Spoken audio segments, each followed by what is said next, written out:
오늘 주시는 하나님의 말씀 창세기 13장 11절부터 18절까지 말씀입니다. 그러므로 롯이 요단 온 지역을 택하고 동으로 옮기니 그들이 서로 떠난지라. 아브라함은 가나안 땅에 거주하였고 롯은 그 지역의 도시들에 머무르며 그 장막을 옮겨 소돔까지 이르렀더라. 소돔 사람은 여호와 앞에 악하며 큰 죄인이었더라. 롯이 아브라함을 떠난 후에 여호와께서 아브라함에게 이르시되 너는 눈을 들어 너희 있는 곳에서 북쪽과 남쪽 그리고 동쪽과 서쪽을 바라보라. 보이는 땅을 내가 너와 내 자손에게 주리니 영원히 이르리라. 내가 내 자손의 땅에 티끌 같게 하리니 사람이 땅의 티끌을 능히 셀 수 있을진데 내 자손도 세리라. 너는 일어나 그 땅을 종과 횡으로 두루다녀 보라. 내가 그것을 내게 주리라. 이에 아브라함이 장막을 옮겨 헤브론에 있는 마므레 상수리 숫풀에 이르러 거주하며 거기서 여호와를 위하여 제단을 쌓았더라. 아멘. 오늘 본문은 아브라함과 롯이 서로 떠난 장면으로 시작합니다. 그리고 이후에 두 사람의 다른 행보를 비교하고 있습니다. 먼저 11절부터 13절까지는 롯에게 초점을 맞추고 있습니다. 11절 롯이 요단 온 지역을 택하고 하였습니다. 바로 요단강 남부 애굽 땅같이 풍요로운 지역입니다. 그런데 12절에 아브라함을 끌어들여서 그는 가나안 땅에 거주하였다라고 우리에게 정보를 주고 있습니다. 대조를 위한 것이죠. 그러니까 롯은 아브라함이 있는 가나안 땅 바깥으로 나아갔다라는 그것을 강조하기 위해서 잠시 아브라함이 있는 그 위치를 우리에게 참고 정보를 주는 것입니다. 가나안 밖으로 나간 롯은 이후에 도시들을 다니며 머무르다가 마침내 12절 끝에 소돔까지 이르게 됩니다. 그런데 13절은 소돔 사람은 여호와 앞에 악하며 큰 죄인이었더라라는 평가로 마치고 있습니다. 그러니까 문맥에서 가나안 밖이라는 것은 바로 하나님 밖에 나갔다. 그래서 하나님을 대적하는 자들의 무리 속에 들어간 롯을 가리키고 있습니다.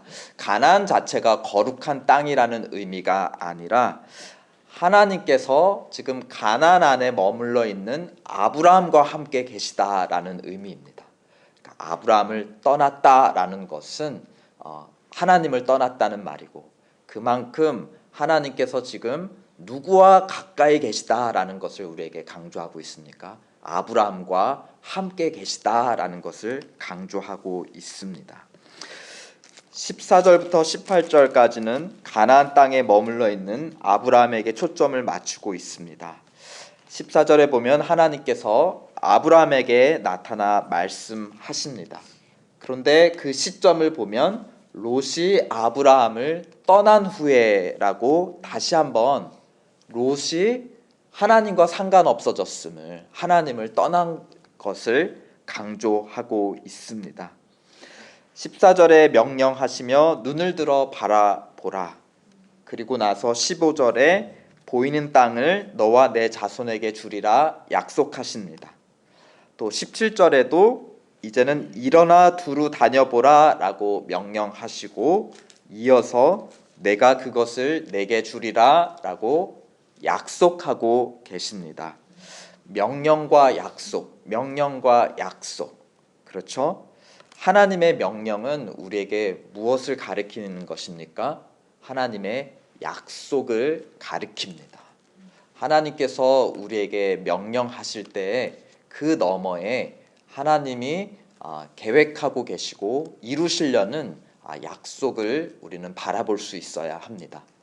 약속을 바라보지 못하고 계명에만 초점을 맞추면 되게 그거 무겁고 부담되고 힘들어요. 그러나 그 너머 하나님의 깊은 약속, 하나님이 이루시려고 하는 약속을 발견할 수 있을 때 그 명령은 굉장히 가볍고 즐거운 것이 될 것입니다. 그런데 땅에 대한 두 차례 명령과 약속 15절과 17절 그 사이에 가장 중요한 약속 하나가 숨겨져 있습니다. 그러니까 눈을 들어 봐라, 그리고 걸어 다녀 보라, 이 땅을 주리라 하는 그 명령과 약속은 또 16절에 있는 가장 가운데 있는 하나의 약속을 지금 집중해서 가리키고 있는 것입니다. 왜 이 명령과 약속을 주시는가? 바로 그 중심 초점이 16절에 기록되어 있는 것입니다. 16절 다 함께 읽어보실까요? 시작. 내가 내 자손이 땅의 티끌 같게 하리니 사람이 땅의 티끌을 능히 셀 수 있을진데 내 자손도 세리라. 이것은 반어법적인 표현이죠. 땅의 티끌 누가 셀 수 있겠습니까? 그러니까 그만큼 너의 자손도 셀 수 없을 만큼 내가 번성케 하리라 하는 것입니다. 가장 지금 오늘 본문에서 아브라함에게 하시는 말씀의 가장 주제요 초점이 되는 게 16절인데 그 16절의 약속 역시 그냥 평범하게 번성케 하리라 라고 말씀하지 않으시고 반어법으로 더 특별히 강조해서 약속하고 계시는 것입니다. 그만큼 자기 이제 아들이다, 내 유일한 상속자라고 여긴 롯을 떠나보낸 아브라함의 심정이 얼마나 힘들었는지를 반영하고 또 그런 아브라함에게 위로하고 확신을 주려고 하는 그 하나님의 노력, 그 노력이 묻어있는 것이 바로 16절입니다. 그러니까 아브라함에게 이 약속을 강조했다는 것은 약속, 바로 아브라함에게는 약속을 주신 거지만 그 약속을 주는 당사자인 하나님 자신은 내가 이것을 반드시 이루어 주겠다라는 자기 맹세인 것이에요. 근데 그것을 반어법을 통해 강조했다는 것은 더 깊이 하나님께서 자기 마음에 새기셨다라는 것을 우리에게 보여줍니다. 마치 롯처럼 하나님을 떠난 사람들을 다시 돌아오게 하시겠다는 하나님의 결심이라는 것입니다.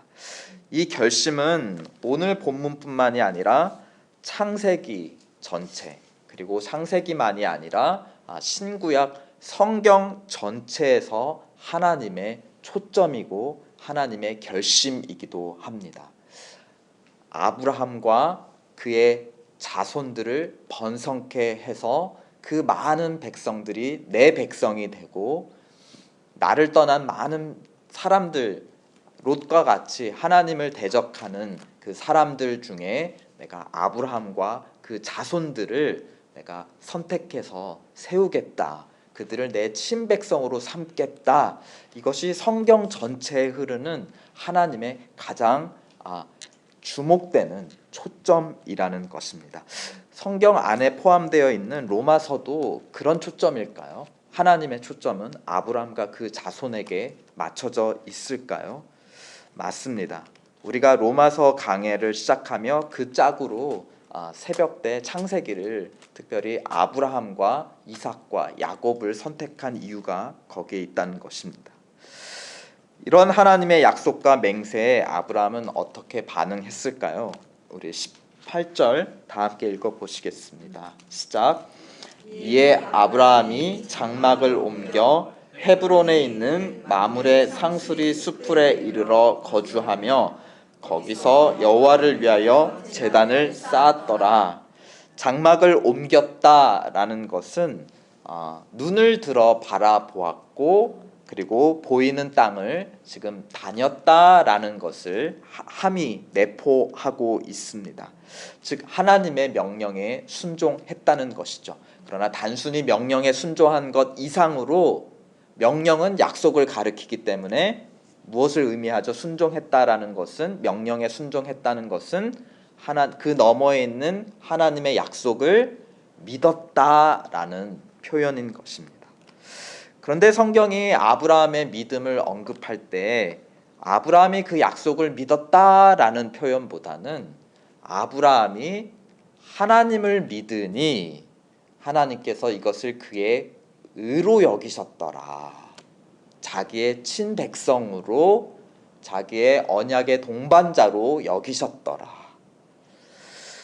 그러니까 아브라함의 믿음의 대상은 언제나 하나님이었다라는 것을 창세기 15장 6절도 말하고 이후의 모든 선지자들과 또 신약에서 사도들도 항상 아브라함, 바울, 야고보 사도 다 아브라함이 하나님을 믿으니 라는 하나님을 믿음의 대상으로 여기고 있습니다.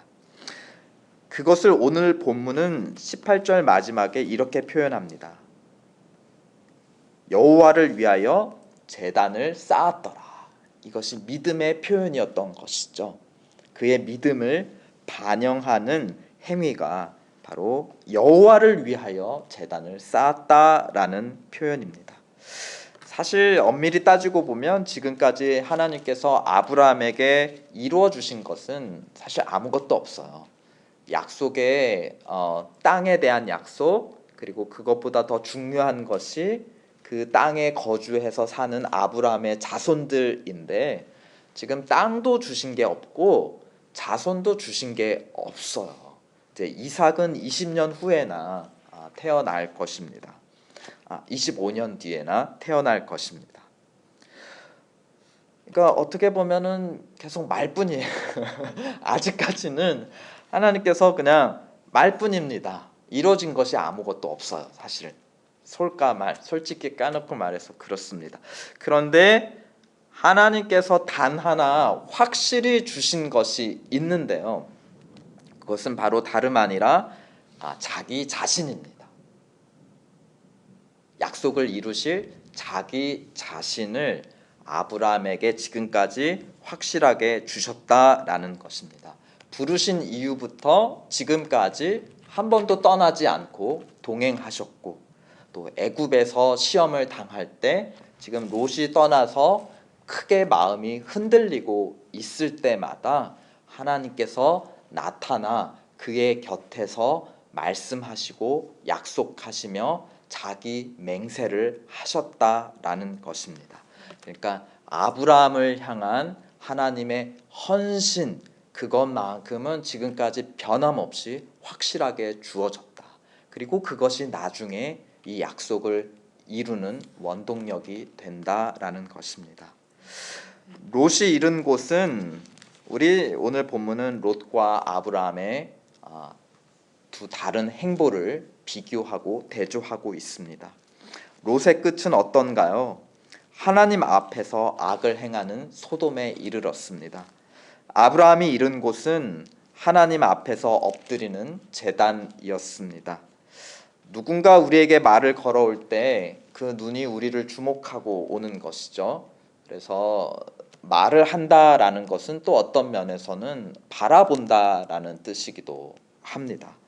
우리도 대답하면서 특히 이제 미국에 사는 우리 그렇죠? 눈을 바라보면서 대화를 하게 되는 것입니다. 아브라함은 땅을 바라본 모든 끝에서 결국은 그 눈을 들어서 그가 바라본 것은 하나님 자신이었습니다. 이것이 여호와를 위하여 제단을 쌓았다. 그의 바라본 초점도 하나님이셨다는 것이죠. 14절에서 하나님께서 그에게 먼저 오셔서 말씀하셨기 때문에 혹은 하나님께서 그를 주목하셨기 때문에 지금 그 끝에 아브람도 그에 대한 반응으로 하나님을 바라보고 있다라는 것입니다. 우리가 여기서 제단을 쌓고 기도하며 찬양하고 예배를 드린다라는 것은 우리가 하나님께 말을 한다, 대화한다라는 것은 사실 하나님을 주목한다라는 의미이죠.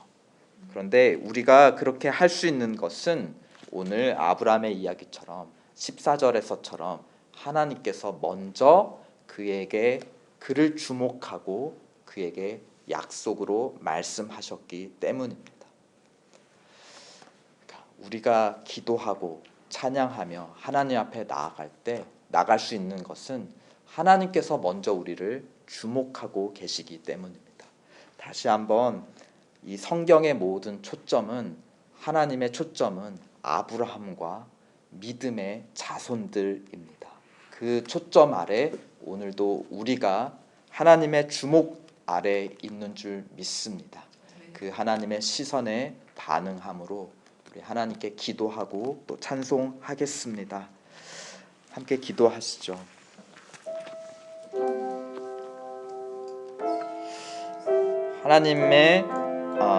하나님께서 우리를 주목하고 계십니다. 그럴 때 우리 마음속에 누군가 우리 시선을 우리에게 고정할 때 우리 그거 느낄 수 있잖아요. 우리가 기도해야겠다는 마음 들고 또 말씀 들을 때 찔림과 감동이 있는 것 바로 하나님의 시선입니다. 그럴 때 우리의 시선을 하나님께 돌려드리고 또 하나님의 약속의 말씀에 반응하는 저희들 됐으면 좋겠습니다. 우리 함께 기도하겠습니다.